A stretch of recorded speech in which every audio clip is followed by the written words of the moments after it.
Wait, actually, that's a good call. Bearman is going to get the next 2A. And you know what's going to happen right here? They're setting him up, right? Effect added. Decrease attack power by 2 turns. So when you 2A them, it'll be decrease attack power by 3 turns. Hello, everybody. It has been a minute, but welcome back to another IslandGrown podcast. Today, I've got everybody's name all mixed up. Actually, I got to move that around. But I got Fairy, I got J-Mac, I got Lucky Madman, and I got Tyler here. Once in love. How you guys doing? It's good to see you guys. Welcome back. Thanks for having us. Hello. Just chilling, dude. Just chilling. Hello. It's been a few weeks without it. People's been coming to my streams like, "Hey, is IslandGrown gonna continue doing podcasts? It's been so long. Can you ask him to come back to Summoners War?" I'm like, the fuck? How can I ask him? He still does Summoners War, but right now we were out of content for a month or so because there's no balance patch. Everything the break. I think this is the perfect time to get back into the podcast. I'm excited. Yeah, I mean, the last couple of weeks, I noticed that some of our podcasts that we had from week to week, we didn't really have a whole lot to really discuss, and we kind of just went over the same things again and again. So just to give you guys some transparency on the YouTube channel, we will still be doing podcasts. We just will be doing it a little bit more sporadic, right? We'll make sure that they're going to be like high impact podcasts. So when you do see them, it's going to have a lot of great content, right? It's gonna have like a lot of, important things. Obviously, balance patch is kind of a big news, so that's gonna be our main bulk of our topic here today. But before we get into things, we're going to brush up a little bit more on what, Jeff was saying there. And topic number 1 is going to be about Summoners War and Pokemon, okay? So I'm going to take a second to kind of address this a little bit. If you guys haven't noticed, I haven't been doing a lot of Summoners War streams lately. I've been doing a lot more Pokemon stuff and a lot of variety, just playing some random games. So on Twitch, I'll be doing that a little bit more, where I won't be streaming Summoners War as much, maybe once in a while, and I'm doing a little bit more variety. Things may change in the future, but here on the YouTube channel, we're still going to be doing a lot of content, right? Content will now probably be spaced out a little bit in terms of like, when things happen, but I actually sat down and I actually figured out like different pieces of content that I want to do, and I think you guys might like this a little bit more, right? From podcasts to some of the videos I have coming out real soon, where I'm going to actually just be recording instead of doing it live, right? And it actually opens up for a lot more variety in the various contents that I can do. So, of course, I'll probably do some summons, right? I'll take some summon requests in. I'll do some summons for some people. But we're going to do a lot more variety and some of these videos. And a little bit more spaced apart. Maybe every couple of days we'll upload a video.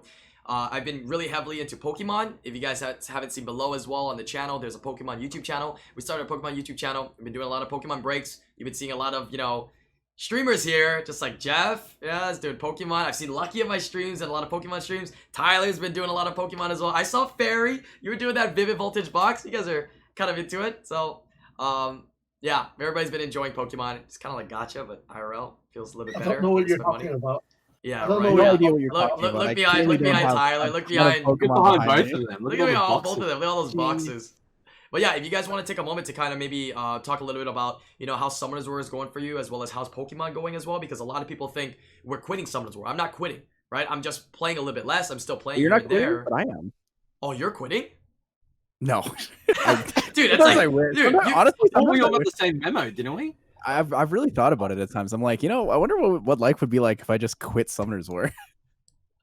I don't think I can ever fully quit. You know what I mean? A lot of people thought I sold my account too, and maybe it just goes to show they don't know me very well. That was so funny. People were like, he sold his account. Like, guys, he literally posted a video on his own account. Yeah. Dude, people are like, oh, IslandGrown's not posting anymore. He's not streaming, he's just not streaming Summoners War anymore lately, right? He must have sold his account, right? He's scared to talk about it because it's TOS or something. I'm like, dude, people like jump to like crazy conclusions, man. I'm never selling my account. I don't think I'm ever quitting Summoners War. It doesn't make sense to ever sell your account, really. No, it doesn't make any sense.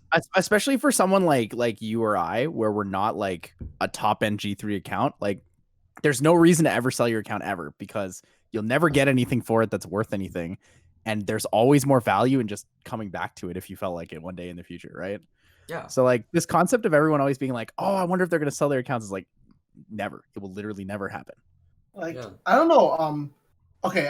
I got into Pokemon right after Island. He baited me, but I did not bait you. I did my thing, and you liked it, and you liked it, so you did it. You liked it. You can't do like this stuff. Like, what the hell? Oh, come on. Man, but overall, it's a different change for sure. I'm sure I can speak for all of us. Is we want to grow in Pokemon and Summoners War, and it's also an extra hobby on the side. We're doing more content. In general, I've streamed a lot more since then. Like 2 days ago, I streamed 9.5 hours. I think I did 4-hour Dang. Summoners War, and then another 5.5 on top of that. I used to only do 3-hour max streams, but I find enjoyment and I'm able to do more content, enjoy it. Because Summoners War, at the end of the day, it does get stale. It's a repetitive game over and over again. You can only do so much in general. RTA, especially now, Special League. I'm not too into Special League. I don't enjoy Special League. So I kind of get to reach out and do other stuff, which is really nice. But never going to quit. Never going to sell my account. My account, I'm sure, went up significantly in price this year. Last year, I'm still not going to sell it. I'm going to enjoy it. I'm still going to try and become one of the better players and continue maybe try SWC again. I think Island's going to do Legend Tournament, and I'd love to cast those with him again. Like, we're still all going to do it, right? So there has been so much stuff that I've read recently. I'm very active on all the socials and whatnot, but we're not selling that. We're not doing everything. We're just doing more. Yeah, I was a little bit brought down, but I mean, I guess I should never read Reddit and I should never look at that kind of stuff. But people are it was pretty bad. They're all like, I don't know. I think it's people that already don't like me that much to begin with, right? And they're all like, he's leaving because the money. Yeah, he's leaving. What's this about Ohana? Never get left behind. And I was like, bro, when have I ever said I quit? When did I ever say I'm not doing content anymore? And secondly, right, if you don't want to watch my content because I'm doing something else, isn't it the one that's leaving me? Which I'm okay with. I have no problems, right? I don't say anything, right? I'm still doing my thing. I'm still doing the same stuff from day one till now. 4 years, no matter what games we play, same community building, same positive vibes, same community building, no matter what the game is. Nothing's changed, right? It's just, I don't know. So I read a lot of crazy comments, and I mean, hopefully they're kind of addressed here and you guys, understand more. I guess there wasn't as much transparency, and, I guess that I will take, blame for that, for not, telling you guys a little bit more. I've just been really busy lately, right? I was up in Texas for like 2 weeks. I mean, I came back and I was streaming a bunch, and it's just been crazy. So, I mean, I'm glad to be able to kind of update you guys a little bit here as well. Better yet, we're gonna try and get new players into Summoners War. Oh yeah. Oh yeah. It's like it's a two-way thing, right? I see Summoners War people going to Pokemon as well. Vice versa. I'm sure we're gonna get. There's 2 viewers of mine that do Pokemon breaks on the regular that like talk to me about it. They got into Summoners War and they started asking like, "Hey, is it too late to get into the game and whatnot?" And it is not, right? So Comtras has done a lot of stuff which we're gonna address now about how to improve the game and also how the game's gonna grow in the next 2, 3, 4 years maybe. Yeah. So I think it should be an interesting topic for sure. Yeah, I'm just gonna keep doing what I'm passionate about. I'm still passionate about Summoners War, but when there's other things that I'm passionate about, I mean, I gotta do things I like, right? I'm not gonna do things that I think are not gonna be good, because if I'm gonna do something, I'm gonna do it right. So that's why you guys got the podcast. It's literally today. your life hobby, like even a Pokemon collecting master. Oh, forever, dude. Like, it goes back way far. Yeah. By the way, Fairy and Lucky, I mean, what's your guys' thoughts on Pokemon Summoners War? After this, we'll get right into the big topic for today. I mean, I'll give you guys a chance to talk as well, right? Fairy, you first. Well, I think it's a nice bonding, honestly, because I always grew up with Pokemon, as you can see from the video. See, look at that, dude. But I think it's just nostalgia feels, and it brings if not even more, a bridgeway for 2 communities, right? Mm-hmm. So awesome. I think it's a nice out. Yeah. That's awesome. Yeah, for me it's very nostalgic. Like watching your streams, I think I've tuned into more of your Pokemon streams recently than I did into the summoning streams, for example. And it's largely because of how I see you, how you are on stream. You're more into it. You're enjoying it a lot more, and therefore I can see that reflected in the stream itself, and it's really fun because it does bring back a lot of memories, a lot of childhood memories, a lot of time with my family, with my friends, through while we were growing up. So it's been really good to watch. I haven't really participated in myself. My youngest brother is participating in it. He's buying packs and opening it with friends, and I'm like, great, okay, I know where this is gonna go. It's gonna go into me buying 1, into me buying 2, into 5, into boxes, and it's IRL Summoners War, baby. Yeah, exactly right. It's going to be I think it's not as expensive as Summoners War. It can be, but depending on what sort of packs you're looking at. But sure. To me, I'm still playing Summoners War. I'm heading back into a full-time job starting from next week. So hey, my congratulations. congratulations. going back into finance, so back into full-time work. So that's going to be a bit of a change, but yeah, no, it's still like auto farm makes a lot of things still possible to do. So I'm still going to be able to do a lot of other things. So yeah. That's good that you said that here, because you started your full-time job and you started stop streaming a lot. A lot of people think you sold your account and you're just hiding and you don't want to. So good thing you mentioned it now. Yeah, I'm just suddenly disappear, right? Yeah, see, that's the whole thing. I'm just memeing. So I guess one thing I want to mention before we kind of like jump into the topics and stuff is people keep saying like very regularly they're like, oh, everyone's just like jumping onto the humping. I like humping. I'm humping. I love humping. Just like jumping right into this like hype train of Pokemon TCG. And I think one of the unique factors for like this type of content is that this is and I mean, I've been around for a long time. The three of us have been streaming for like 4 or 5 years now, right? Mm-hmm. We've been partnered for a long time. We've seen a lot of trends go up and down. The thing with Pokemon as a streaming and a viewable content is that it's more than just something that's hype for the viewers. It's really enjoyable as the creator to be doing it as well. It's one of the rare trends in streaming where the content creator actually enjoys what they're doing at the same time as what the viewers enjoy what they're watching, right? Normally you find all these situations where it's just like streamers have to do stupid shit to appease the viewers, or like streamers are doing things that they just don't really like that much, but they have to because they need that kind of like that growth and that expansion to pay their bills and stuff, right? We are finally in a hype moment where it's fun on both sides, and I really just want to like continue to put that out there for people to think about, because everyone's always like, oh, people are in it for the money. It's like, if we were in it for the money, I think everyone would just make Genshin YouTube videos. And that's it. Really good. Yeah. And Genshin YouTube videos with Raid Shadow sponsors. It's all you need, all money. There's a couple people that were not that successful in Summoners War, blew up in Genshin. I'm not going to name people. It's very rude to do that. But you know what? It's crazy. It's pretty fucking cool. Like, it's super cool. They're popping off. It's amazing. I can't play Genshin because I have what's that thing called? Motion sickness. I tried playing it and I cannot do it. But you know what? I'm very proud of that. And like, there's going to be streamers that you guys are gonna watch every day, that's gonna transition. At the end, Summoner's War is a 6 going on to 7-year game. How long will it last? And you know what? Some people, if they stay in Summoner's War because they have a high viewership, they're doing it for the money. They're not doing it because of their passion or whatnot. There's people's fire is gonna die, right? You're gonna get bored of some sort of game. And the people who are still in Summoner's War, you know they have a passion for it still. For sure.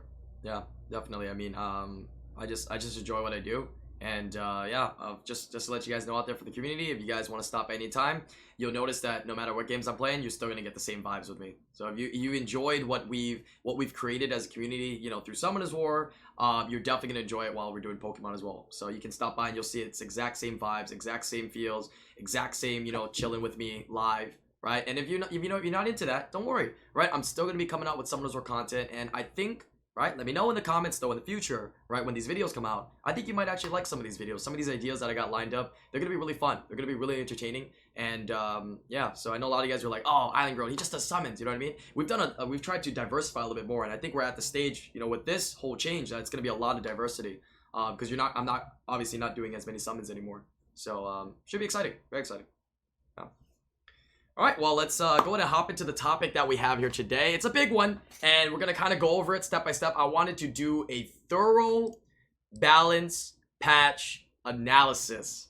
So this one's going to be pretty big. I don't know if you guys want to pull it up. I'm going to start from the top. We'll go straight through, and we'll give our thoughts, and we'll kind of go through kind of everything. Of course, we'll go a little bit faster once it gets to some of the 4 stars, unless there's something crazy of interest. But I do have it on the screen here as well for people that are watching on the YouTube, so you can see as we are going through. But let's go ahead and start off with the top. And Gianna's still broken as fuck. Shut the fuck up. Why is it even there? Yeah. Okay, I talked about this Gianna thing because this one is something that I've been pushing for many years. Gianna is not broken because she can't strip 3 turns down the road. Gianna is fucking broken because it does a lot of damage. It disrupts you turn 1. It has so many additional damage and stuff like that. That's the problem with Gianna. The 1 extra turn is nice because Violet Giannas are more prevalent right now with this meta, but overall, Gianna's still there's so many words I could use right now that I'd get TOS, but it's still dumb. Yeah. The thing for Gianna with me is that like Gianna, like this change I think affects like G2 and G3 players because like you have the runes to survive that first turn and maybe that 1 turn cooldown like might matter for you. But if you're like G1 and below, you're still getting smashed because first turn Gianna just destroys you. Like Yeah, there's her power it's comes so from hard to turn recover, one. especially with how strong like Shongpeng Okeanos and stuff like that are right now. Yep. So, like I said, with the release of artifacts, it made Gianna that much stronger to begin with. Remember, taking 1 turn away from Gianna, yes, it's gonna help. There are gonna be matches where it's gonna affect and change your whole game. But remember this: Gianna turn cycles 2 to 1 basically. Gianna's a 45% attack bar increase on S1. Like someone discussed this on Twitter with me today, and I explained pretty well. I would say it's like, hey, Gianna is good due to these reasons as well. It's in the right direction for sure. Gianna has never been touched before. They finally kind of moved towards that unit. It's not enough. I think that the right way to do it, and we've discussed this many times on podcasts, is double rest check. Yeah, that's the big one for her. I think like we covered all the bases, right? Basically, it comes down to her power comes from turn 1, and her power comes from additional damage, which is not being touched at all here. So I feel like this nerf that they tried to do for Gianna was detrimental because it puts everybody's mind to go, wow, Comptuous actually tried to nerf it, and this is not a nerf. Like they should have just not touched it. And then nobody, because currently, like, obviously people say Gianna's broken, right? But nobody's talking about it that crazy. Now, we're going to talk about it, and we're going to be like, yeah, this didn't really change a whole lot, right? From the whole situation. So, I don't know. But yeah, Gianna is probably the strongest RT unit. It's not the strongest, but it's top 5 for sure. It's like saying that the nerf is going to make her crap. I remember Waika's said like the Yunhong nerf really fucked Yunhong, but let's be honest, Yunhong did not get fucked as well. It's the same thing, but Yunhong still got a way bigger impact than something like Gianna. Oh yeah, Yunhong nerf did nerf her though. It did nerf her because her skill does way more, right? And she doesn't. That turn 1 is not as prevalent as this turn 1 for Gianna here. So yep, but Gianna. But it's in this right direction. Like I'm gonna quickly say something. It's that the balance patch is in the right direction. This is probably one of the better balance patch that we've ever had. A lot of stuff has been addressed, which we're gonna go down the list right now. Right, for sure. I think. Well, let me throw this one thing here. Let me ask Ferry here, and of course you guys as well. I mean, if they're gonna nerf any of the oracles, right? We all know all the oracles are very strong right now. They're literally the strongest family right now, right? Maybe it would have to be something that affects all of them, which in turn would be like an S1 decrease in amount of attack gauge that they get per hit or something. It has to be something like that. Like that would actually negatively affect them. Because you can't affect the bomb. Are we going to decrease the damage of the bomb? We can't affect, the amount of turns here for Gianna. So it has to be maybe an S1. What do you guys think? Less attack gauge gain? I think they're okay. I think it's just artifacts that makes them just way too strong in the meta right now. They're hard carried by artifacts. And that's probably the only thing that needs to be adjusted, if anything. Right. Last podcast, we've been talking about the last 3 artifacts are harder to adjust though than units. I think units are easier to adjust than artifacts are. There's a certain precedence difference between changing units and changing like that's like changing runes, right? Like you can't just change an entire rune set super easily without a lot of like back. They dumbed Via runes down a little bit. Isn't that reason why they can't? But we made suggestions about the artifact issue already. We said that if you even make it not true damage, it's not ignore defense, it would be a big difference. Gianna will still be really fucking good because of the no double res check. But then people will complain no matter what, and I think Comptuous does see the issue right now, but we'll see how this goes. This is in the right direction on a unit that has never been touched before. Right. What do you think? What about you, Ferry? What do you think? I think overall it's like you guys pointed out already, like the big thing with Gianna is she's a turn 1 disrupt unit, and if later on in the match like you survive it, more likely it's like for G2, G3s. If you do survive it later, it'll factor on, but she's still turn cycling like crazy. Her damage is still crazy enough just with artifacts alone from skill 1. So maybe I do see a world where she does get nerfed in terms of like all the oracles in terms of like a skill 1 decrease of damage, but I don't know. Yeah. You think it's decreased damage? Really? It probably comes down to artifact again. So the artifact I think it's thing attack. I think it's attack bar gain. I That's think why- that's why I decreasing the said in the damage on beginning. one doesn't do anything because it doesn't change the artifacts. Yeah, so it's an artifact or an attack bar, and it'd be it wouldn't be that crazy. They're still that strong. But all right, we'll move on to the second one here. This one's pretty big. This is a unit that everybody loves. Just kidding. Molly, right? Decrease recovery amount, which we suggested in the past, right? Everybody did 25% to 20, and decrease glancing chance by 20% to 15. What are your thoughts? So I don't think they nerfed Molly in the right direction, to be honest. Yeah. I think they kind of like did one thing right and then did one thing that was like kind of wrong in my opinion. I don't think they should have dropped the glancing chance from 20 to 15. I think the dropping the healing from 20 to from 25 to 20 is fine. Mm-hmm. I think if they really wanted to go after Molly, I think they should have just added a cooldown to her skill 2. I think that would have been strong enough.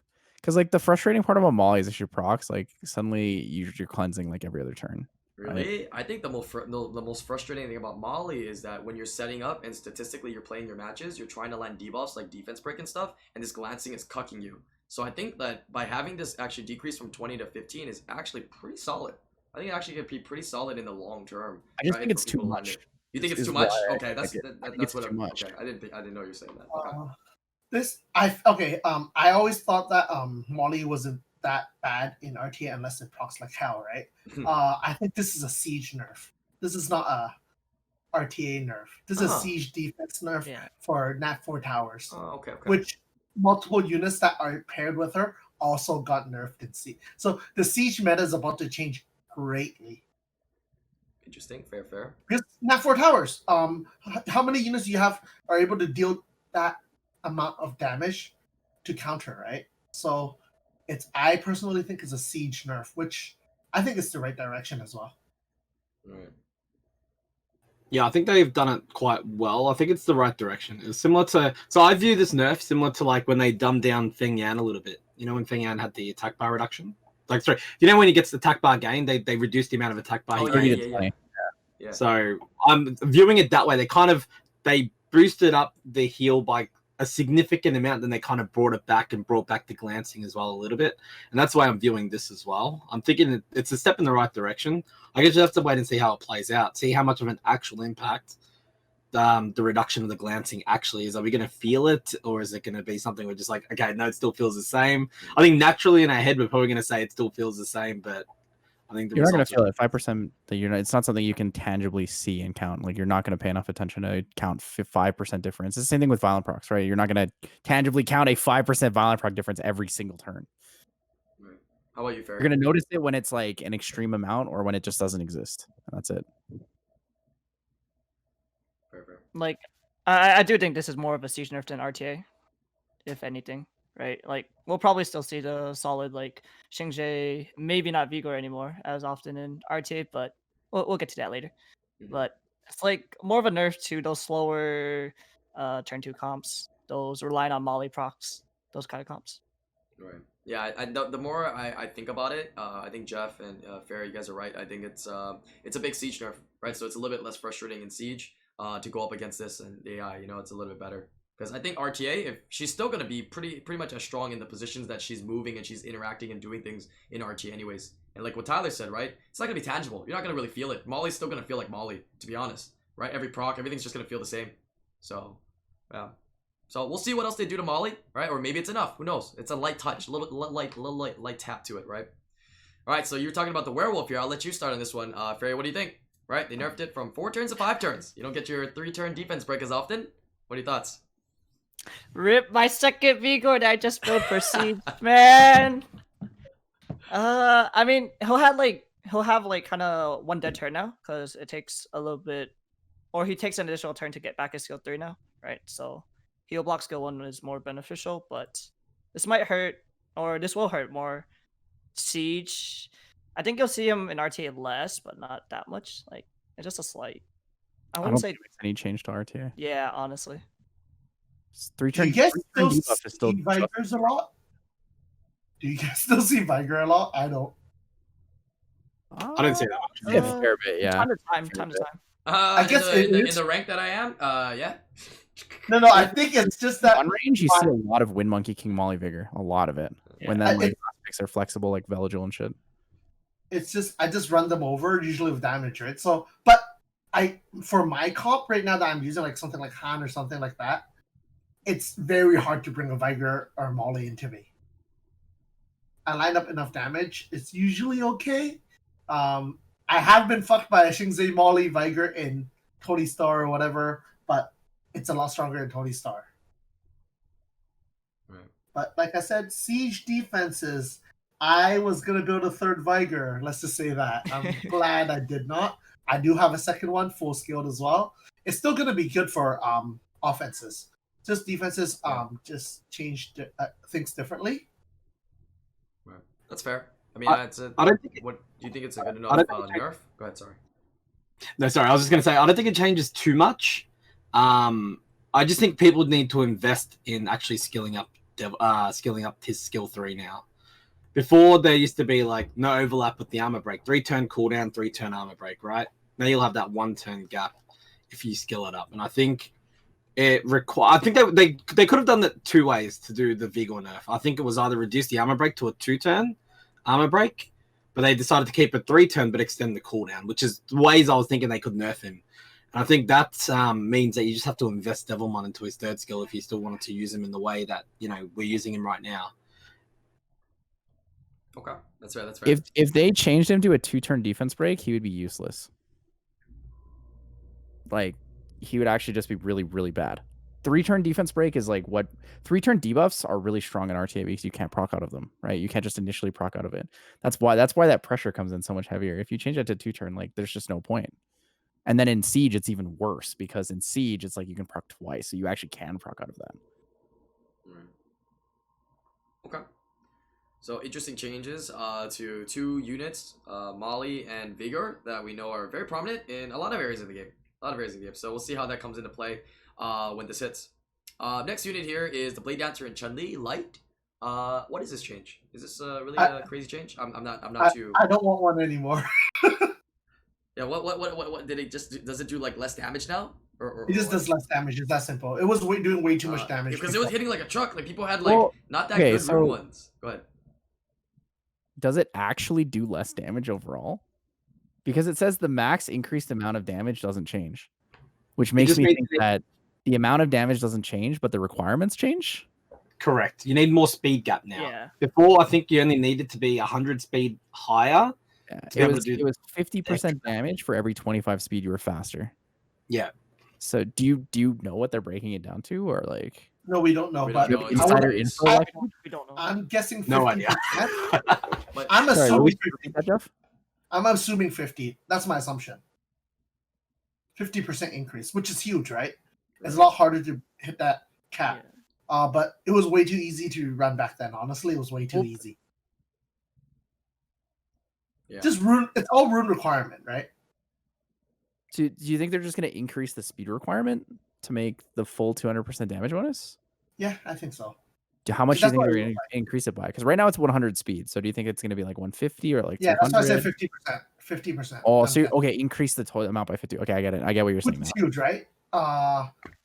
Back then you could probably run a Fatal set. Now you probably have to run a Swift set, which changes how much damage you get in general. But it's a unit that was never really used in RTA. It's just easy to cleave in arena and whatnot. It's a fun unit. It's more than anything. Yeah. Okay. So just less damage, higher requirements. Damage can be the same, higher requirements.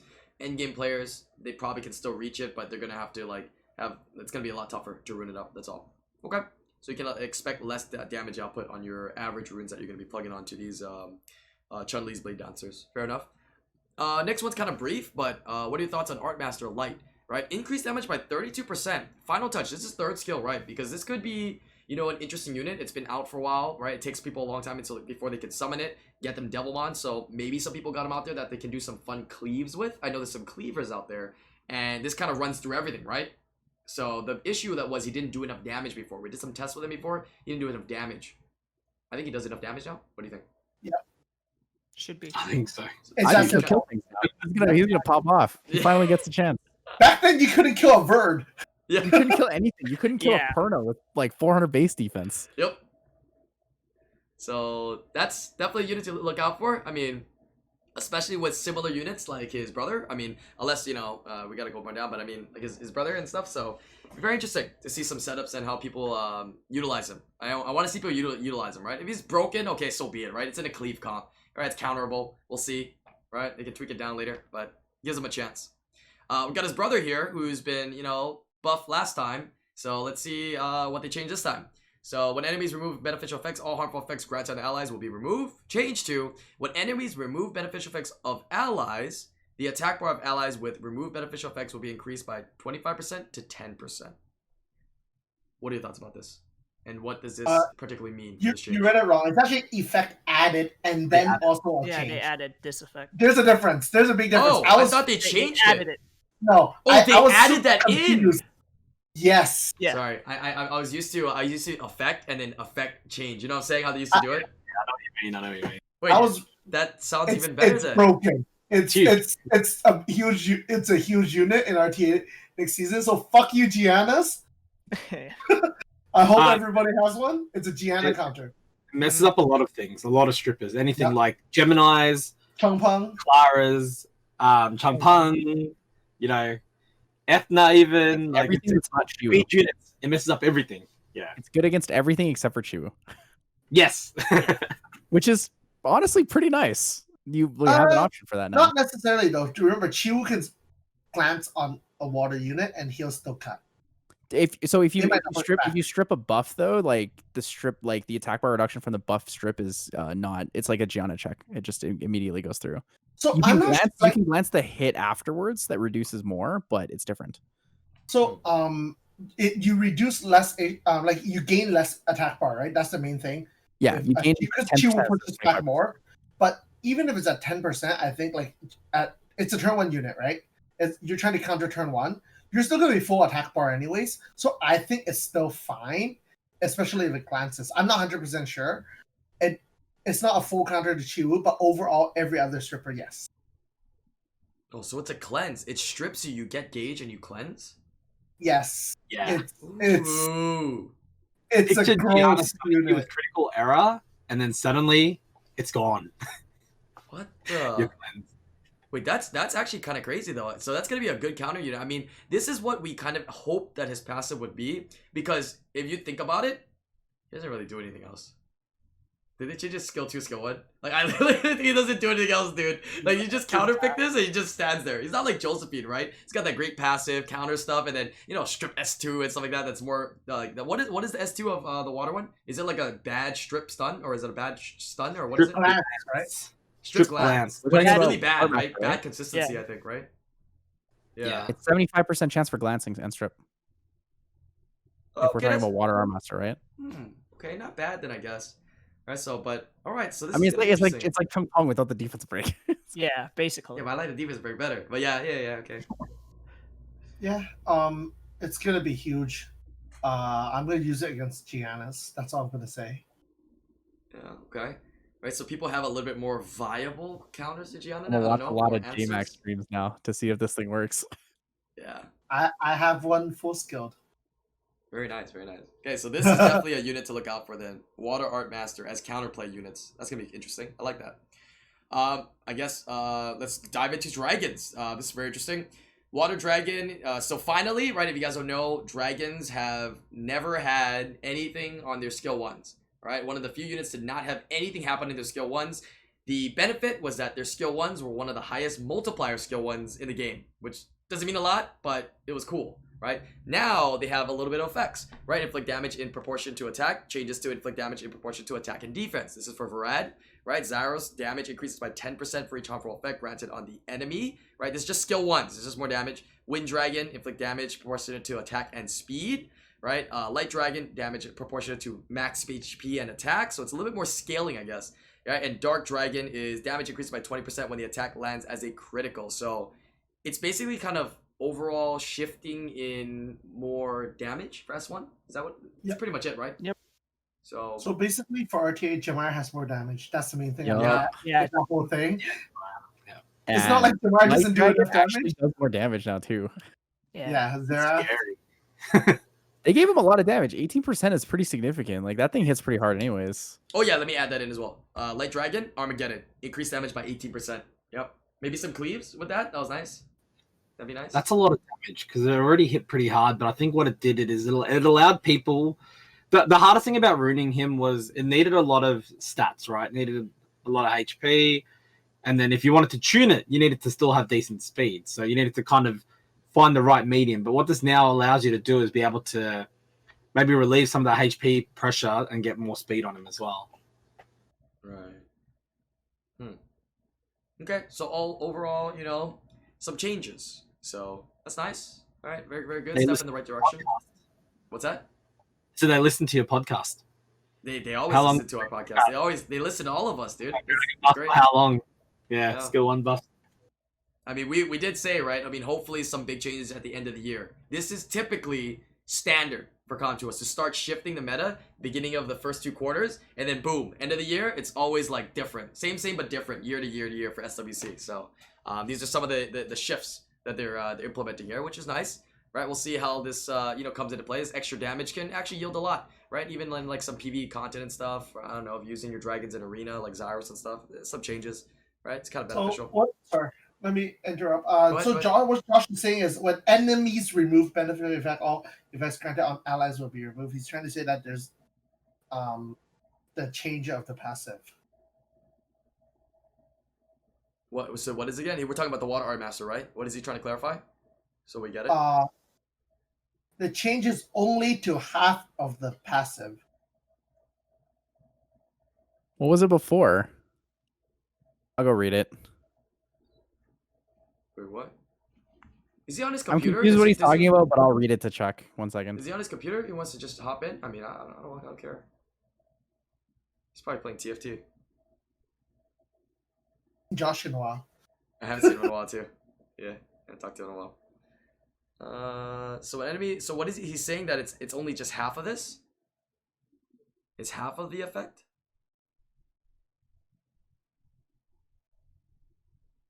Oh, okay. Yeah, the cleanse on the enemy side. I think I understand what he's saying. So, from what I'm reading here, it's that whenever someone removes when enemies remove harmful effects, so they change a passive, and it's no longer AoE attack bar boost. It's just for the one ally. Is that what you're talking about, Josh? I talked about this with Josh the other day, and I was really confused too. But they worded it really badly on this. I mean, they always get. It's always worded so badly. Every single balance patch has like 3 units that just are like, what? Yeah, like if Vanessa, this and for that example. and that and this, you're like, what the hell does that How even mean? many times has somebody asked you what you think of Vanessa passive today? Yeah, it's just lost in translation. But I mean, definitely, like I said, the unit to look out for, right? It's gonna be that counter unit. It's gonna be that unit that maybe rises up. Finally, I thought it was gonna be usable after the last change, right? Because I thought it was a nice change up in the meta to be able to have Water Art Master, but I was wrong. He just didn't do enough yet. So this finally, I think he'll be something of interest. I do have him as well, so I can build him and test him out in those situations. All right, continuing on here, we got a bunch of other Nat 5s. That's why. Sea Emperor, the light one. All right, thoughts on the changes here. Grants invincibility and immunity on all allies from 1 turn to 2 turns. Effect changed. Increases the immunity effect up to 3 turns proportionate to the number of harmful effects removed from each ally. Change 2. If the allies' harmful effects are removed, If the allies' harmful effects are removed, the duration of immunity effect will increase by 1 turn of that ally. Okay, what does this mean?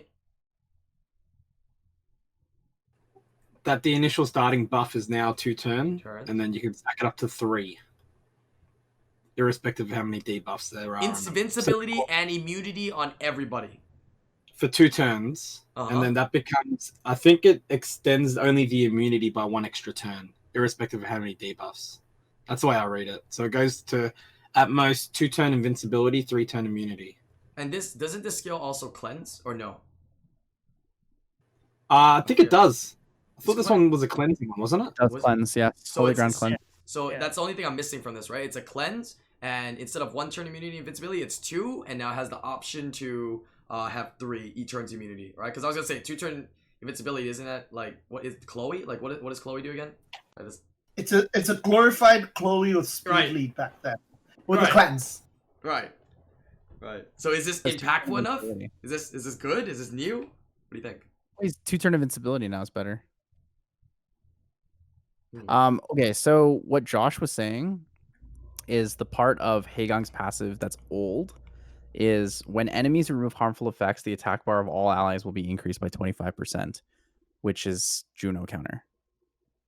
Right? When Juno cleanses herself, all of your when enemy Juno cleanses, all of your allies gain 25% attack bar. So He's I did saying read that part of the passive Is it gonna removes stay though? Because what- that's the wording. That's the problem. Because I didn't know if that was actually gonna be staying as well. If they remove that though, this unit gets nerfed super hard. So They like don't say they removed it though. Oh, they Yeah. said change, but they didn't say change. No, the only part they said but change they was 25 to specified 10. What the change is, Yeah, right? the They change- specified no, the the change is just 25 to 10%. 10. Yeah, so that stays. That stays. That stays. And this is added on, right? So he's busted. That's kind of what I'm getting here. And thank you for clarifying that, Josh. Okay. I think we have to wait and see. This reminds me of like when they buffed Wind Mermaid, but it wasn't really the way we initially read it. Well, it's And then not. we see Yeah, it's different. but Wind Mermaid's still good. Okay. So like Wind Mermaid. So back to Pontus here. Thoughts on usability, viability? I mean, obviously it's an RTA unit, so Anti-cleave? antique lead because he does have a speed lead, right? So is there some kind of opportunity here to set So you something got up? Swift Nam against Woonsaws. Woonsaw skill 3, you never Give me one and I'll try to Katarina people. Oh yeah, you could Katarina with this. I want to see all the Katarina users. They would love this actually. You're gonna see Sinche Katarinaing people for like 3 straight weeks, just every game Katarina. Huh. Pontus Katarina. Pontus Katarina is actually pretty fun though. I mean, this I don't know. just, this just People against becomes, you know Swift what this becomes as well? You know, oftentimes when you draft and you make that mistake of not bringing, you know, they start their draft with 1 immunity, and then they're gonna probably, you know, end up taking another immunity anyways, right? This can be that last pick immunity that might screw them over because now it's literally like, you know, invincibility for your entire team, right? So it's something that you have to always have lingering. You have to know if they have this or not, or else you can be in a really tough position, especially if you don't have strips where they can ban out your strips easily. So, okay, well, apparently no biters, no takers here. Right, Fairy, any thoughts on Pontus? No? I mean, you have nothing to say about it. Yeah. All right, moving on to the Fairy Kings here. Water Fairy King, overwhelm of water. So I think they do debuffs now, right? So All of them heal block. Right? Correct. They all do debuffs. A specific Yeah, one for each. so water is decreased attack speed of all enemies by 1 turn with 75. It's only a 70% chance. I don't know if it goes up with skill ups. So, Oh, It that will was go up to 80. Second skill has a 10% harmful effect increase. okay, so 80% chance to reset, and I assume attack speed down, as well as fire will be able to disturb HP and reset, and then dark one will be able to reset for 1 turn and strip. Oh, Yep. ooh, It's Nyx a user. Nyx buff. That's it's a a Nyx Nyx buff. That's not bad. At least you get a little something, right? Nyx buff makes sense too. It's something that actually fits with the playstyle of the unit, which is kind of uncommon. Usually we get buffs that are like, why? Why did you do this? It's like, okay, but why? And then they were like, hey, we saw the Nyx users were like, we want strip back. So they just gave him a strip. Okay. What about It's your like one of those buffs where it's like, wow, that actually makes a lot of sense. Good job. Good job, come to us. What are your thoughts on this fairy? Since these are fairy kings, I'm gonna let you. I Give us your like the thoughts. Daphnis one for my Daphnis, obviously. But yeah, like Tyler's saying, the Nyx one is, I would say, needed for Nyx users. I think they've been asking for this for a long time. So Is needed. I think Nyx was It's always nice. strong, and you know it's nice, but Nyx was always strong. People just don't know how to use it. Ask Silent how well he used Nyx in SWC 2019, right? True. It's like me saying like I want more for a certain unit, but you know what? You don't really need it. An extra, you know, is kind of nice. Yeah, true. So it looks like, you know, they all got a buff, right? Obviously, if you're using Water Fairy King, it's a nice change, right? You're not bringing him in any more than you really were before. Same with Daphnis. You're not bringing him in any more than you were for whatever reasons you were already drafting a Daphnis or a Samantha. Only change, if you're bringing in Dark Fairy King, you might get a little added bonus of, you know, that utility in your draft. Candy needs to strip back. Who? Candy needs to Then they'll all get a strip on S1. That means that means Nyx will have 2 strips and a pass it. What the? If they give Also that make back. him forward of the team when he uses Ventilate too. Yeah, there we go. All right, let's move on to the exciting ones here. We got Slayers and Bisons, Ryus, and Strikers. Let's go ahead and start off with the Bisons. All the Bison. I call them Bisons. I feel like they're animals. Inflict damage proportionate to attack. Change to inflict damage in proportion to max HP and attack. So more damage. If it's the Bisons, they're fucking crazy for fucking siege. See, okay, Bisons were always decent for siege defense units. They were missing a little something, and They were missing HP scaling. Yeah. Yeah. Basically, all these though make a huge difference. We'll see. We're gonna see a lot of Bisons in siege defenses. Right. I mean this is where would you guys agree that this is kind of where we wanted the Bisons to be anyways? Yep. You know, as a Yep. beast monk, like Yep. a druid. You know, they're in Oh, that don't say Beast category. Monk. You're gonna hurt all the people that were hoping for Beast Monk changes. Oh, sorry. Yeah. Yeah, sorry. Beast monks, you gotta still wait. Okay, all the OGs out there, right? Kumar is. My Shazam's been waiting for how long? Yeah. Your Shazam was good for like a minute when they put him on the board, and then when you read it, he wasn't good. I mean, they Yeah, my tried to Shazam- buff them. They tried to buff the beast monks. They gave them some And interesting they also things, right? tried to nerf Gianna. What happened? Yeah. Okay. Yeah. I think with the yeah, I don't know. Like those buffs they were cool, and then those units kind of just fell out of meta entirely. Like their entire playstyle just fell out. Right. Yeah, I mean, if they want to bring them back, it's just very simple. We kept suggesting it, right? Just Leader the leader skill. That's it, and it will give so much impact that people will actually use them because the leader skills in Guild Wars, which I don't think is that bad. Because right now their leader skills is what, dungeon related, isn't it? It's like dungeon related stuff, right? I'm pretty sure. It's like I speed even or- checked. I've never checked in my Yeah, life. it's like it's like HP for dungeon or speed. I don't know, attack for dungeon or whatnot. Something stupid Accuracy. for dungeon. I mean that actually has value. Sure. So It's Yeah. good. I might like it. I have 2 of my 3 Bisons full skilled, so I kind of need them to do something with it. right. So it looks like all of them more damage, basically, because it scales in HP. Water one is increased destroy damage. Instead of 30, it's 50% is destroyed. Water, wind, and dark decrease cooldown. Yeah, on S2, it seems like. As well as, this is big, instead of attack power down, it's a defense break now. Which is actually quite interesting, because that anytime it's a defense break, even 1 turn, that's going to be quite impactful. Right? Way more impactful than attack down. So, that's very, very interesting. Yeah. So one thing to note with that is with max skill ups, it's 2 turn cooldown, and it's got a provoke in there as well. So, Yep. So Yeah. you know, this is Dark what I mean by Wow. exciting videos.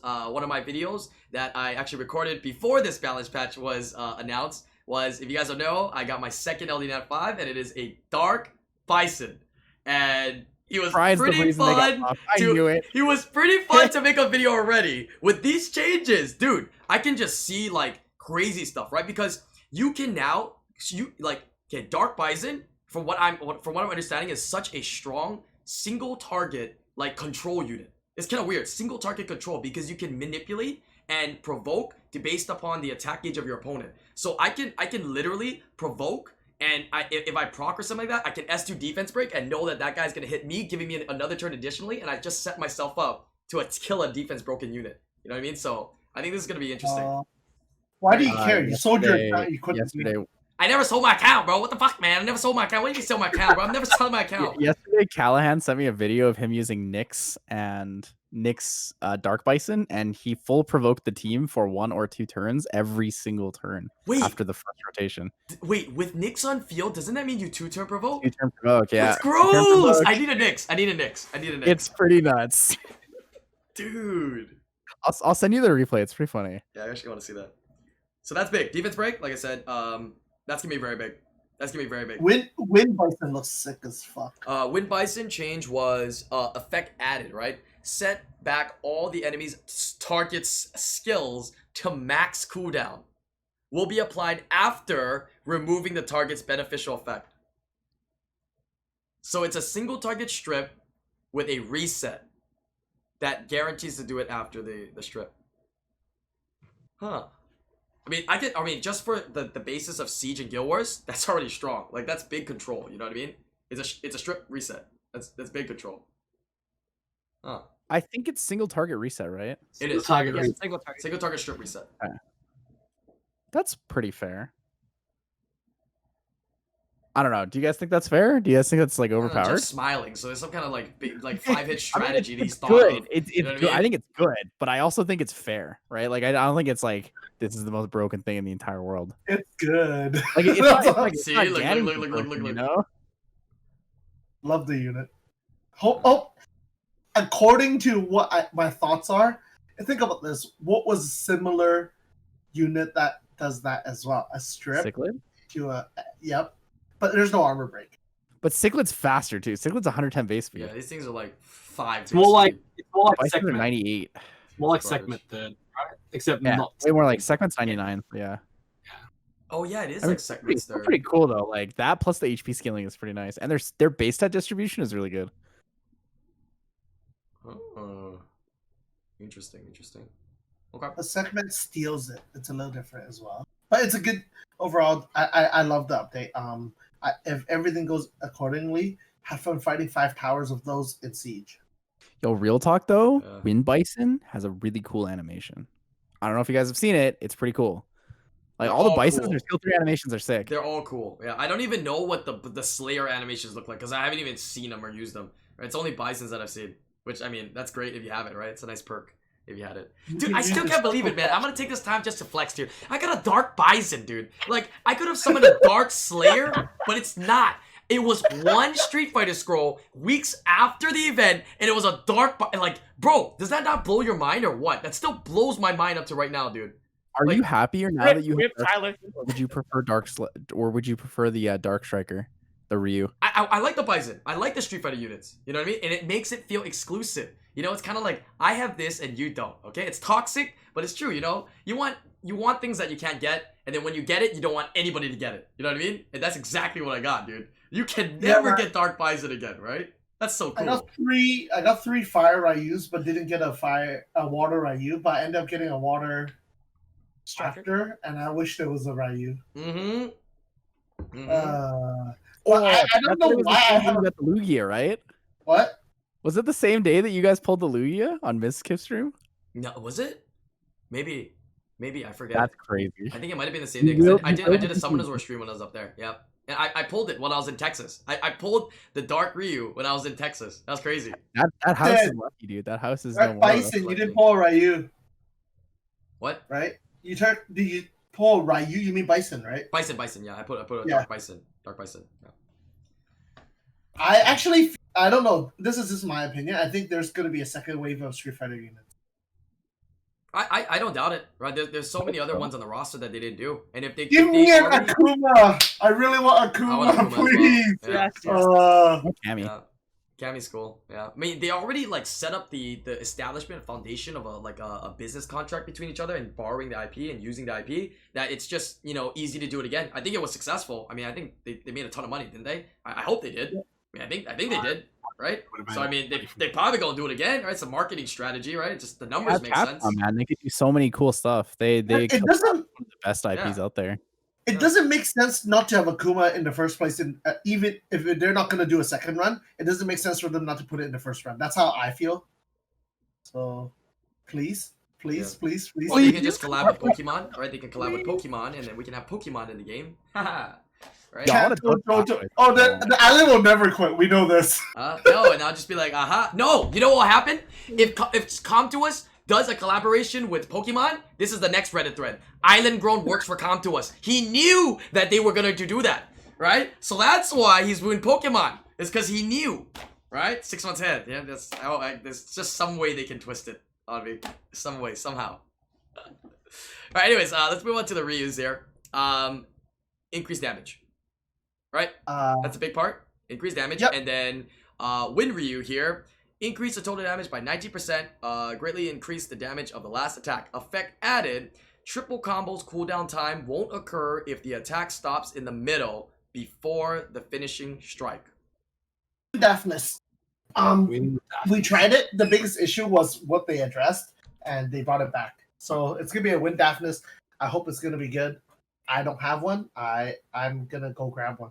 So it's a wind deafness that does more damage now, and if it does not do what it's supposed to do, it doesn't go cooldown. Is that basically it? The easiest way to explain it? Yeah. Right? Pretty much. Nice. Nice. But Nice. it's good. It's Nice. good. I like it. Nice. So, So- Violent Wind Ryu, is that it? Is that the play? I guess? I think he'll be better on Violent instead of Swift because Yeah. I think he gets better mileage out of being like a rotation focused unit. Right. Do you have this one, Fairy? Or which Ryus or Bisons do you have that you're excited? Do you have any? I have none of them. I have none. You have none I'm of scared. them. I'm scared. They're all getting buffed. I So don't have one. You're basically reading all these just to figure out how you should avoid getting destroyed in RTA and in Guild Wars and Guild Siege, basically. Okay. Yep. Fair. Look, Fairy just wants more buffs to the succubus. Let's be honest. Yeah, he uses it a lot. I mean, I've always Not used wrong. I've always seen you use it. It's true. All right, and nothing else for the Ryus, Ryus then, right? I mean, I know the water one people are using it and whatnot. So I mean, increased damage to all this is nice, but anything crazy that we need to discuss here for Ryus? You guys want to go over? No. I do. I have a question. Do you think they should have buffed Ken as well? The skill 2? Because it's the same skill basically, right? Yeah, they could have. They could have. I mean, especially because it's a unit that a lot of people are gonna be using for PVE. You know what I mean? And maybe some early PvP. I think it's nice. I think his kit actually could work in a lot of PvP content. His kit's great. Yeah. His kit's Yep, pretty his kit's sick. really It's just It's really mechanic. good. Yeah. He's a really good unit. Yep. All right, moving to the next unit here. Water Chimera again. Decreased attack bar goes to 100%. Wait, what? Wait, that's so nice. Wow, he solid. went from 0 to hero. Right? Maybe like some kind of like cleave team. Right? He becomes the next Chimera in cleave teams as well. I mean, Lagmaron's kind of using there. Right? What is it? His brother Sean's kind of using there. I don't know. Maybe him in some weird way, shape, or form. Kind of. I don't think so. Not unless they had speed scaling. The reason you can lag Marin with it is because speed awakening and speed scaling is really strong. I The mean, attack I bar think is of it nice, as like a but higher damage Varad. No, Pardon? is it? It feels like a higher damage Varad. No, Yeah, and it slot? has crit awakening. right. The thing is, Taylor has like really high attack. Like he has really high base attack, right? And the crit awakening is nice. But the problem is that his skill 3 has like reduced damage, like on non-main target. So like you can't really use it for cleave. He's really good single target though. 'Cause, like, Squall skill 3 Squall is such a strong combo. True, and I guess Varad fits the role more. He doesn't die easily. This guy has like fucking he has like 5 HP. Like, see, someone sneezes and he's dead. Right? He's got like no health.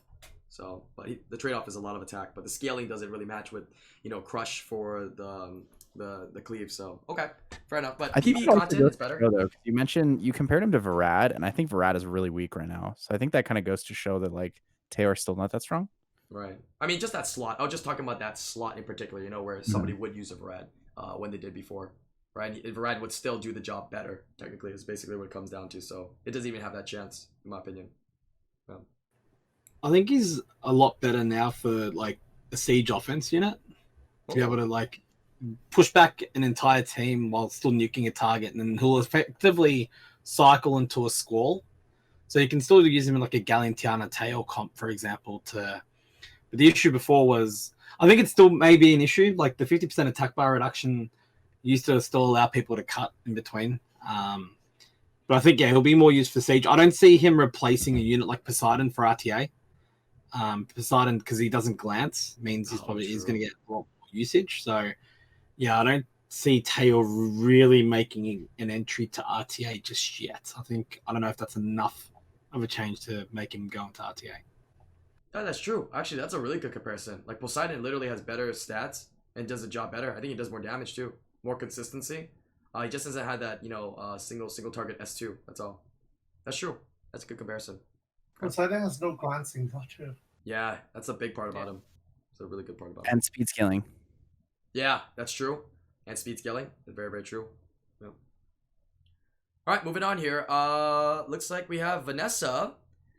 Skill changed. Okay, what she did before is now changed to be revives the dead ally with 30% HP and increases the revived ally's attack bar for 1 turn. In addition, if Warrior's Return skill is available to be used, the skill will be activated instantly when another ally takes damage that causes death. What? All right, here we go. Here comes the What? discussion. Wait, what? This is a good one now. Yeah, it's a good one. Yeah. This is the most What? questionable What? wording to exist. So I talked to I believe Thomas about this yesterday. So from what we gather, first of all, Vanessa passive is going to probably get killed. What's really big about this is that you can also activate the skill and choose to bring a unit back, like a revive, if you're off cooldown.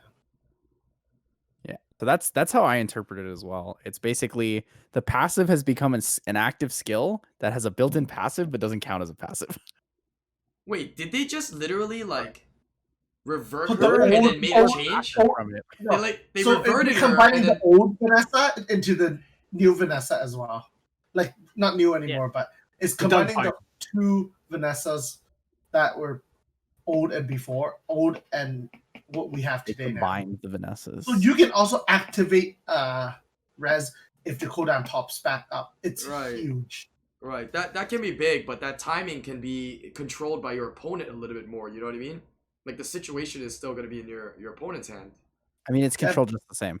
But It just imagine gives if more just options. one fucking proc of Vanessa suddenly they bring a unit back. Think about that for a sec. Oh, true. Like later in the match, right?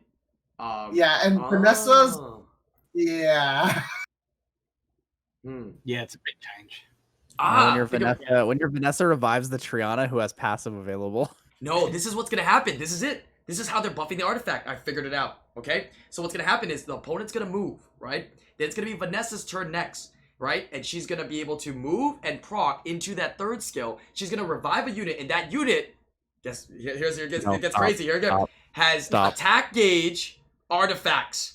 Okay? And that pushes it in front of the opponent. You see that? And now attack gauge artifacts, when revived, is now viable. Check that out. If they I figured it out. buff I that figured to, it like out. a higher percent, I'd believe you. There it is. There it It makes is. the scaling on that artifact a little bit higher than where it is right now. That's it. And that's going to win you the RTA match. That's a make or break, right? That's SWC 2021 right there. Like, oh my god, he actually had attack gauge artifacts for revive on that unit. Oh my god. And then they win the match. I can see right now. $100,000. Yep. Calling it. There's another interpretation people are getting where they're thinking that Vanessa can now revive a unit even when she's dead. Like if you Lucian a team, for example, in arena where you kill the Vanessa passive doesn't proc, right? But people are saying that the other interpretation is that if that happens, a unit will still be revived and Vanessa will die. I don't think it's that case. I think it's the one that we talked about initially, but I thought I'd bring it up because a lot of people have been mentioning that, and it's probably worth bringing up. No, it doesn't work that way, right? Because you have to follow by how the skill's going, right? Lucian's doing damage after damage, death of unit. After death of unit, then anything that occurs after, because a unit died, right, will pop the passive. But Vanessa's dead, so the passive can't proc. That's just the order in which it's figured out. But who knows? We'll see, right? Interpretations weird things happen all the time. So okay. I don't know how people get half the things they get from interpretations. I don't think it's that. If you see that when it comes out, I'd love to elaborate on that and look into it more, but I don't think it's gonna happen. No. Okay, so we'll see how this changes Vanessa. I mean, she's still powerful with her speed lead, but it should be interesting, right? It should be very interesting since they combined it now. I think it could be. I think it actually be pretty good. Archangel Water. All right, Ariel. Finally, okay. And you know what? We're already comparing him to Albert. Okay, Albelio. We're comparing to Albelio here. HP recovery amount went from 40 to 50% for Holy Water. This is S3, right? S3 also like increases attack gauge for the entire team. It boosts, right? Effect changed. Recovers HP of all allies each for 3 turns, right? 3 turn, healing. Okay. Change to remove all harmful effects. It's a cleanse. Granted on all allies and grants HP recovery effect for 3 turns by the number of harmful effects removed on the ally who had their harmful effects removed. Imagine cleansing a Rika. Wait, that is so much heal. Wait. Arika put fucking 3 or 4 debuffs on your fucking head. You cleanse. Guess what? You have fucking 5 heal over time on fucking your units. So you heal 75% for 3 turns? 3 turns, yeah. Imagine. And then a Juno goes and strips all of them and put dots on you again. Dots. Holy. Is that good or like this has got to be a Nem build, I huh? think they're gonna limit it to like a certain amount of recovery buffs. No, because he's think they okay. have, yeah. What is Ariel always known to do? Ariel has always been the highest healing unit in the game, right? This is literally the highest healing you can get. You cannot get more healing than this. Like this is literally insane. So he still gets the boost, right? He gets to heal more initially, and then he gets this, and he cleanses now. Can we use him though? That's the question. Can we use him? You can use him in PvE content. I don't know about PvP. But, like, if you have to bring an Ariel to counter Rika, Rika's usually the last pick, you're probably pretty fucking dead to begin with. Yeah. In RTA. Like, I mean, I guess he finally got his like #1 healer thing back. That's true, because Praha had it for a while. it's gonna be useful and, like, probably, like, fucking, what's that thing called? Siege. Labyrinth. Labyrinth, dumb stuff like that. Maybe TOA Hell. There's gonna be like a weird rule, and you can just use it, and it's an auto win, something Honestly, like that. TOA help might actually not be a bad idea. Yeah, There's that's what I was gonna be a thinking. floor where that cleanse is gonna be so good, and the recovery buffs. Oh yeah, true. Yeah, because that boss always puts those stupid dots that you have to cleanse, right? That's big. That's Oh, the first thing I Predator? follow. True. Predator. Predator. Ooh. Yeah. Oh yeah, and Predator. Sorry, yeah. Not in Labyrinth, there's a Predator. That thing's so annoying. But it's only specific, like rules that you're gonna be able to bring him in with the water team instead of you know the fire team that everybody's so used to right now. Okay, so we'll see. I mean, I think in Guild Wars Guild Siege, I mean, it's just a better, more consistent unit. Like if you want a boring one that's gonna like keep your whole team alive and cleanse now, you have cleanse now, right? That's big. So he's gonna be a super good healer with whatever Sure. defense And breaker if damage you want. It's pretty fucking good for most things, anyways. When you bring it, you usually know you need it, right? Yep. And you get some hots on top of that. Kind of nice. Okay, so we'll see what happens. I mean, that could be fun, right? To see how many heals you get. Archangel Wind, Elad, effect added. So now you res, and you res everybody, and then you take more damage, or you lose more health by all the teammates you res, because you res your whole teammate. They buffed that the last time they buffed him. And now it's grant soul protection on yourself for 2 turns as well. So you're low HP, but you don't care. Better? I mean, yeah, right? But not RTA worthy, right? Because people did use him in RTA for a little bit, right? Wasn't there like a They season? use it for anti-cleave. Yeah, they did You run use a- Ariel. You run like a Elad. fast nemesis. Yeah, Yeah. Obabo did that for a while. I remember he brings it to like anti-cleave and whatnot. I don't think it's gonna be used for RTA. It's gonna be like some dumb siege offense or something like that to protect yourself, right? Right. Everything is good on siege offense. You can just use anything on siege offense. You bait one thing with some super tanky and unkillable unit like Ariel or Eladriel, and you're good. And then Yeah. you just use destroyers.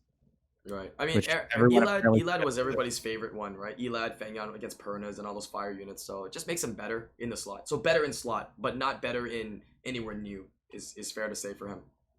Yeah. Yeah. Okay. Chun-Li's, any changes? Anything crazy? Increased damage and more decreased attack bar. So Okay, so I tried Chun-Li right when it first listed for some siege stuff. It did not do enough damage. I don't know if this 13% is gonna make a difference. If it's like 25%, it might, but 13% is still on the iffy. But gotta test it. okay. It Okay. does give you one more ignore defense hit as well, though. So I don't know what the damage output was with the ignore defense. Could make a little bit of a difference, but I haven't really tested it. So I don't know. People, I just heard, this is all I based this upon is what I heard, but I heard people tested the water one compared to Stella, and Stella just still, blows her out of the water. So I heard it's just not good enough, right? But I People are did saying hear they're- that she they're did a little more only good damage in against Rifts though, which is nice. So maybe Rifts, but that's it. That's it. No.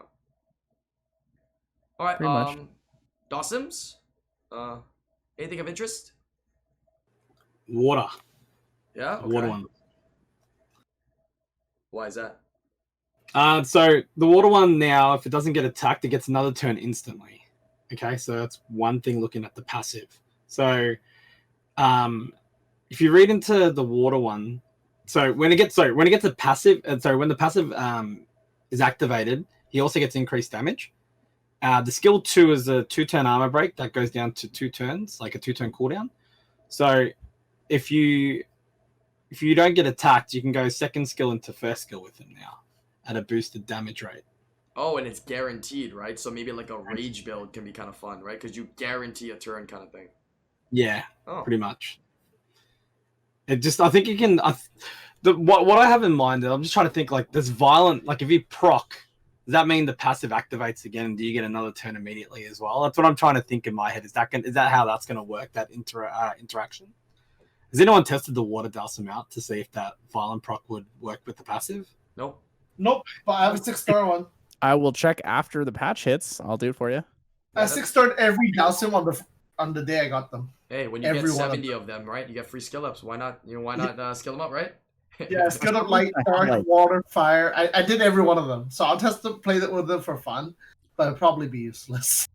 When I did my summons, I got like 8 Dhalsims and like 39 Chun-Lis or something. So I literally can't even skill a Dhalsim. I just don't have enough. That was I have a lot of Chun-Lis as well. Alright, Wind Awesome. Damage increased by 50% on enemies with inability. Okay. Yoga, remove beneficial effects with 75% chance. So maybe with skill ups it goes to 100. So that could be interesting. But I think some of these Dawsums maybe have a chance to be used in Siege, right? In very niche Siege situations. So that's kind of cool. At least that they'll get that ability. And talking about Chloe earlier, Chloe grants all immunity on all allies from 2 turns to 3. That's a nice buff for Chloe users, right? Chloe's a very consistent unit, high base speed, very good protection. Yeah, that's nice. It does its job. That's all you can say. Yeah. It does its job. Oh, okay. Do you remember the good old times when we used Chloe for every Guild War offense? Because it doesn't do anything. You just do that, and then you just let your opponents go. You don't care as long as they don't strip you or anything. Good old days. Yeah, I mean, people probably still do it now too. I mean, as long as there's not a lot of strip. But I remember when I used to have like Chloe not on will. It's fast enough to do everything, anyways. And then people's runes got so much better. Correct me if I'm wrong, but I swear, dude, I always say this because I'm not 100% sure, but I'm like 99% sure. Chloe was the only unit in the game that was like a 3-star that they changed into a 4-star. It used to be a 3-star. Yeah, I swear, dude. For somewhere I don't know, but I feel it and I remember it that it used to be a 3-star and they changed it into a 4-star. And when it used to be a 3-star, they used to give it away if you invited friends to play the game. It would be a free unit that they would give you. I know that. I actually don't know. Yeah, from back in the day, OG days. I don't know if there's any OGs out there that watch this that can confirm that, but there was something like that. And then they changed it to a light fairy instead or something that they give you instead of the Chloe. That's how I got my first Chloe. That's how I got my first Chloe was something through that. Well, I don't know why that always stuck with me, but anyways, that's besides the fact. A couple more here. Brownie Magician, right? Gains a turn instantly if you successfully move beneficial effects. Okay, so now you can strip and buff. That's better for cleave setups, no? That's 100% better, right? Yeah. Oh. I think the only person I ever saw use this was Sally, because she didn't have a Tiana. Oh, so she kept using that, you know? Yeah. So I always, like, the moment I saw this listed, I was like, oh my god, this reminded me of Sally straight away. You know, being able to strip and then go into that would be pretty cool. Yeah. Yeah, so that's big. That's a big change, right? It allows for more space. What is the buff do? Is it crit rate buff, attack buff? Or what is it then? It's like... Attack crit, yeah. So that's big, right? You can ruin your units with less crit and you get 100 crit. So that's a nice bonus. 2-in-1 unit. So because you used to have to use this. 4-star special league.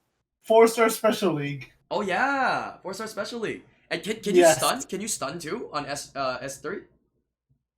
Not unless on despair. No, on despair. That's why. Sorry, I didn't say that, but on despair. Okay. I mean, it could be fun, right? Despair, because you get a turn instantly. You know, you're not gonna rely on violent, so despair strip into that. But gonna have a fast despair set. Okay. Ninetail Fox creates a shield by excess HP recovery amount for 2 turns. Steal 1 beneficial effect granted on the enemy target. Single target strip. Is that what it is? Sounds about right. Yeah, it's the second skill's like a 3-turn cooldown. So it's it's a 3-turn cooldown. It still has one beneficial effect. I don't know. I'm not really a fan of it, but I guess I'll have to see how it works. Okay, that doesn't look too exciting. Reincarnate. What does this do again? This light Ninetale Fox always reminded me of like. You gain stats. You die and gain stats. Oh. So you heal yourself you cleanse and heal yourself by 100%. And when you do that, it gives you a stack of 50% more attack and 50% more defense. And it stacks up to 5 times. So the issue with this unit before was that once you did the 3rd skill, you didn't do anything else. You just sat there. So usually you just end up healing yourself and not really doing anything. But now with the change of the skill, getting another turn means you can actually do something with either your 1st skill or 2nd skill. 1st skill has a heal block, I believe. And 2nd skill is now that strip and HP leech as well. So I think, and the base stats at 6-star is actually pretty decent as well. So it's a unit that we might actually end up seeing. Yeah, that could be interesting. What's the cooldown on Reincarnate? Do you know? Do you guys know? It goes down to 3 turn, I think. I think it's like 7 turns, and then you get like 4 cooldowns on it. So yeah, it goes down to 3. Okay, Pretty because big. that means after the first turn, the light Ninetale Fox already is going to do more damage and it's going to be a little bit tankier as well, and it just gets worse. So And it's very easy to cycle as well. What's that? Because you take it's very easy to cycle as well because you take another turn already anyway. So Oh yeah, that's Gonna be- right. Yeah, I know you strip on first turn too, because she'll use Soul Snatch most of the time, right? Yeah. Instead of having the overheal shield from it, you get strip because they changed the way that works. Yeah, so you can first turn set yourself up and then strip, right? Is basically what you're saying. So slot it in front of your other units. Okay. Interesting. This was an HOH too, right? So everybody should kind of have this one, I think. I'm gonna Yeah, build it it's for just- siege defense and see how it works. Siege I think defense, we're really? Yeah. I mean, it's YOLO, right? It could strip anybody now because it's light. That's the power of the light and dark units on defense. Okay. Interesting. I mean, people might just counter you with like Miho or something, though. That's a problem, right? I think 'Cause you gotta get a rid of lot of people will Jultan in against it. Oh, Jultan. Oh, I see. Okay. And the last couple here, Elven Rangers. Nobody cares about them, but did anything get interesting to know? Increased damage. I said the same thing when I first read it. I was like, Elven Ranger, 54% damage. Who cares? Bro, I don't even read it. I just see the balance patch says Elven Rangers, and I go, okay, I'm just gonna skip over this because what could really be that good? True. What could they really No, do? everyone's like, but the dark one got 54% damage. I said, but it doesn't matter because you still one shot it. It just Like, doesn't the thing matter. is, sometimes I wonder, like, the reasons behind stuff like that. Like, they have to have a reason to do it, right? Like, Because they want to make TOA Hull harder and TOA Hard harder. yeah, like True, that's how I true, thought, right? right? Like, there has to be a reason why they are gonna go down this path and do it. What are they seeing in the unit that we do not see yet? They see more difficult TOA Hell. That's why. They're like, too many people are getting 30 stars. We need to fix this. That's it. No, for real though, like 54% damage increase on that skill. Like, imagine fighting that in TOA Hell. Life is just horrible now. Yeah. It's gonna one shot you. It literally just one shots any of your units now. Well, it also one shots you, and if you're not dead yet, and you have 5% health, guess what? When you take a turn, you're dead because it puts a dot now on you as well. Dot. Jesus. Yeah, but don't worry, you have aerial, right? You know what I'm saying? You got aerial, so you're good. Yeah. Commune leader skill change. Everybody's losing their minds over this. I don't Yeah, know. I know a lot of people want that. Yeah. As I mentioned, this has a lot of RTA, but it's more siege focused, and I actually think it's really good because siege and siege tournament and everything in general is pretty fucking stale. We're fighting the same towers over and over and over and over and over and over and over again. So it's nice. The meta's gonna change in siege greatly. A lot of units that people have invested a lot in are now kind of meh. I think the Kuman speed buff is a very good change. Speed lead, a very good change because of how many of them are in Nat4 towers. Yeah. So they nerfed the light Nubis to 25% defense. I don't know why they did that. Did they really need to do that? Did they really feel like they had to, since they touched the fire one, let's just touch the light one as well? Like, all right, like whatever. I guess. I mean, it doesn't matter. 8% less defense. Okay, what to do? But yeah, the speed change going down, pretty impactful, I guess. Right? It's huge. It's- Kuman Biker +1 is insanely good. You could put Kuman Viger plus anything, and it'll be good. And they touch both of the units. So we're gonna have new meta coming up for Nat4 Towers for sure. I mean, they also touched Molly too, right? So in general, so Siege was a big hitter in this with some changes at in integration into RTA in this overall balance patch. Was there anything else we missed here? Skill errors were resolved. The Bearman's got decreased attack power, which means they're getting 2-8 poggers. Yeah, Bearman got 2 attack power now. We're gonna add the Bearman to the Cliff of Giant Beasts. That's what's gonna happen. Wait, actually, that's a good call. Bearman is gonna get the next 2A. And you know what's gonna happen right here? They're setting him up, right? Effect added, decrease attack power by 2 turns. So when you 2A them, it'll be decrease attack power by 3 turns. Can you know I have 2 of the stupid almonds, is it? Oh, you still have those? Yeah, from back in the days, right? From Dragons or whatever. Yeah, back then it was double almond dragons. Yeah, I still have an almond. Unless I fed it. I gotta look. I should still have an almond. Yeah. Wait, you fed your 6-star? No, I think because the almond was a 5-star. I was using him when he has a 5-star because it was easy. Oh, okay. Yeah, he just had the crit. He just heals your team for like a crap ton. He used to be the best healer. Everybody's like, you gotta build an almond, all right?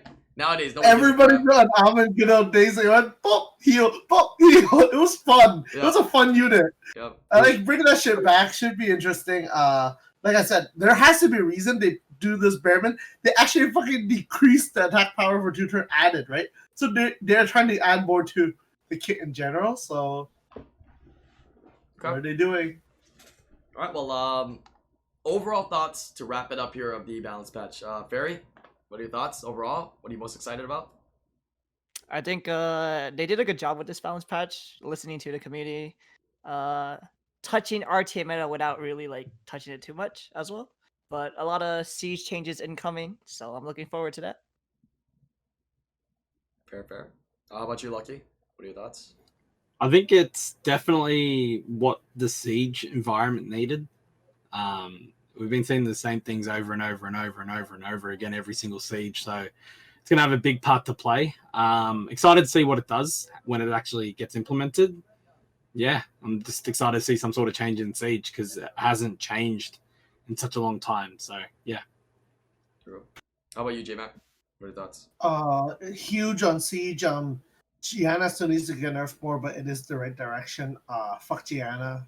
We'll see this over and over again. The SWC winner this year is a fucking Gianna abuser.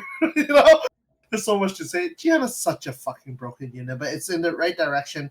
They are gonna, I guess, start looking into more prevalent LDNet 5s, and maybe even, I'll be honest, they're gonna maybe touch Han in the future. They already did. Your Han is great. No, make it back down a little bit. Like you're saying nerf yours a little bit. Okay. I'm not telling them to, but I feel like if they're going down that path, busted. I agree with this. Yeah, that's what I'm saying. I was like, is he asking for more right now? What is he asking for? Nerf Han, you know, give my Dark Panda some more love. I'm okay with that. Yeah, true. How about you, Tyler? What's your overall thoughts? Street Fighter units are finally not shit. We can use it now, though. So I love that.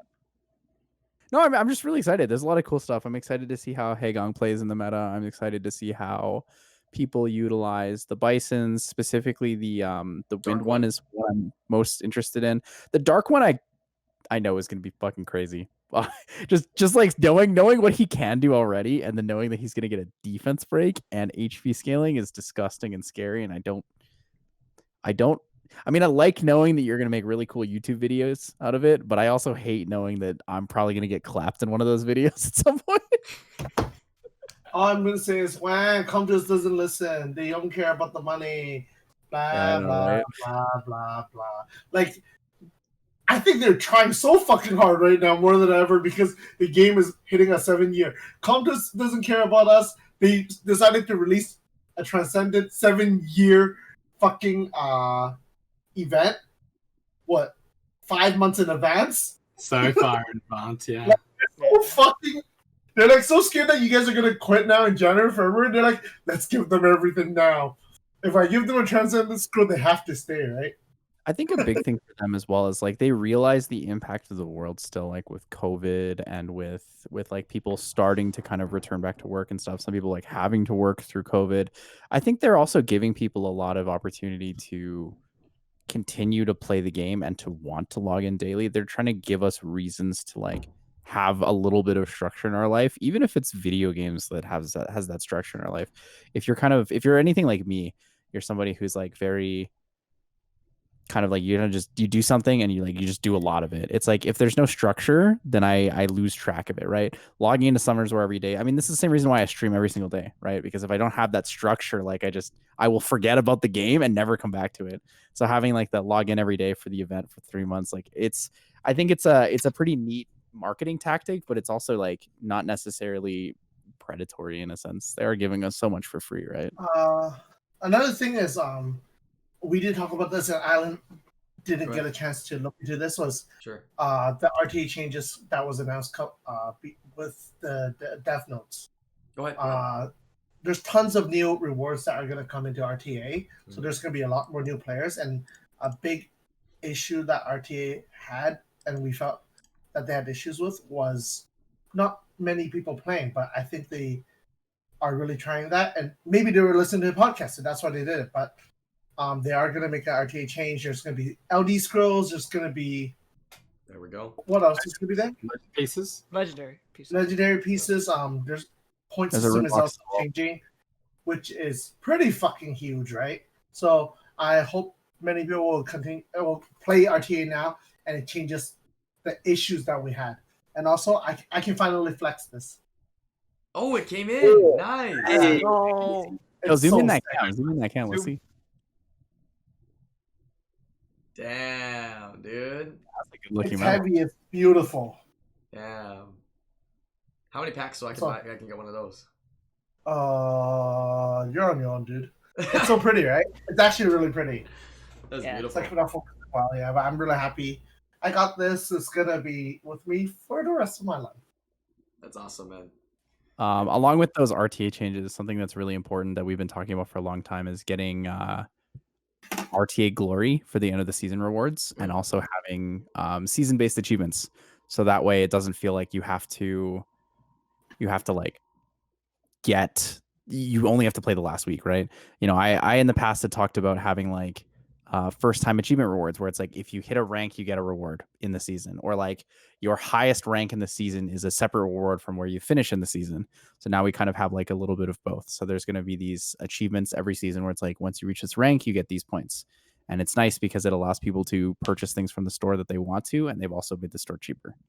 So while we're at it, overall, arena change, change it Yeah, up we a little pushed bit. that, but one at a time, because they have to address things one at a time. But So overall, much. my thoughts on the balance patch, I'm excited. It's a good start to the new year, 2021. Give a lot of changes. It's nice to following the continuous trend now of, you know, at the end of RTA season, we can expect a balance patch. So I expect to continue to see this. And, you know, they're giving us fun units to play with and try out. And, you know, putting some units in there for the RTA meta. And, of course, changing the overall siege is really, really nice. So I'm super excited about that. All right, so we got a lot of fun toys and fun videos to be able to make along the way. Coming up real soon. So I hope you guys enjoyed today's video. We're going to actually start brushing up a little bit more because it's in the dev notes right now, right? About RTA and stuff. We're going to continue to brush on that, see that the direction they're going, and talk more seriously on the future podcast about those changes. So hope you guys enjoyed the podcast. I missed you guys, right? I missed everybody for the podcast here. So it's I didn't sell my account. I didn't quit Summoners War, right? So you can still enjoy the content. We're I heard you work a for lot of Nintendo videos now, Brian. I'm gonna what? I heard you work for Nintendo now. Yes, they Nintendo offered me $2 instead of $1, and actually a full grilled cheese sandwich instead of half. Right, so come to us. If they one up me, then I will side back with come to us. If they offer me one up me, maybe a chocolate chip cookie, I'm down. I work very cheap, yeah, very, very cheap. But anyways, leave your comments down below. Let me know your thoughts about everything we discussed today, and hit that like, hit that subscribe, and I'll see you guys in the next live streamer video. Peace out, YouTube.